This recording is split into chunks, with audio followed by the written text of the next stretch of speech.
Everybody wants to be promoted, but you want to know how to do it faster than everybody else. So I reached out to my classmates at Wharton who have been promoted faster than usual in their industries, and here's what they had to say. My name's Megan. I was working in communications consulting before business school. I got promoted 3 times in 3 years, and my title was account director before I left. The bulk of my pre-MBA career was at IBM, where I was a data scientist and consultant, and I'm going to be talking a little bit about how I got quickly promoted from entry-level consultant to senior consultant. The normal path takes about 2 years, and I was able to do it in about 1 year and 4 months.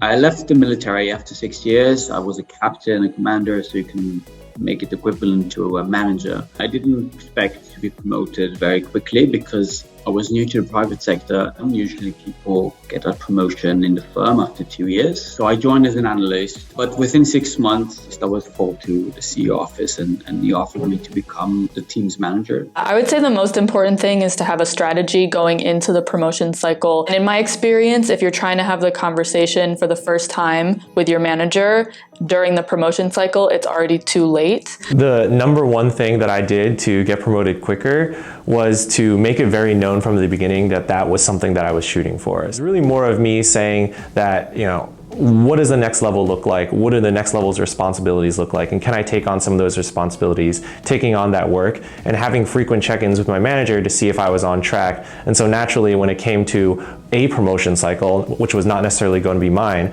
I already had all of the conversations and all of the materials in place to say, look, I've already done all the things you said the next level should be doing, so maybe I could be considered for this cycle, and it worked out.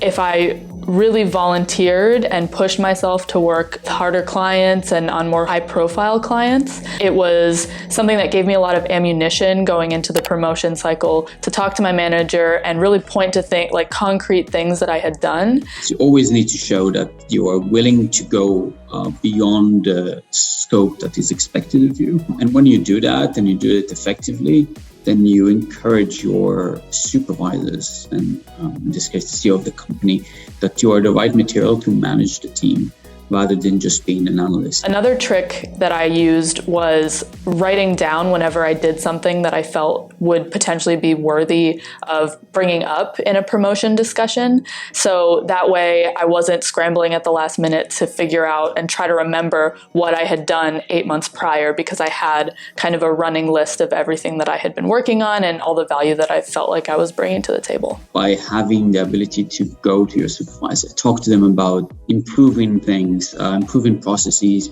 acquiring new technologies perhaps. That way they can see that you are so engaged with the team, with the task, with the goal, the big goal of the organization, and that you're from the right material to get promoted early on. I don't think that I was necessarily the best data scientist or the best consultant in my cohort, but I was definitely above average, and I definitely made it very known that I was above average. That's not to say that you shouldn't hone your technical skills, but make it as known as possible that you're doing those things, because nobody's going to promote you and nobody's going to advocate you without you advocating for yourself.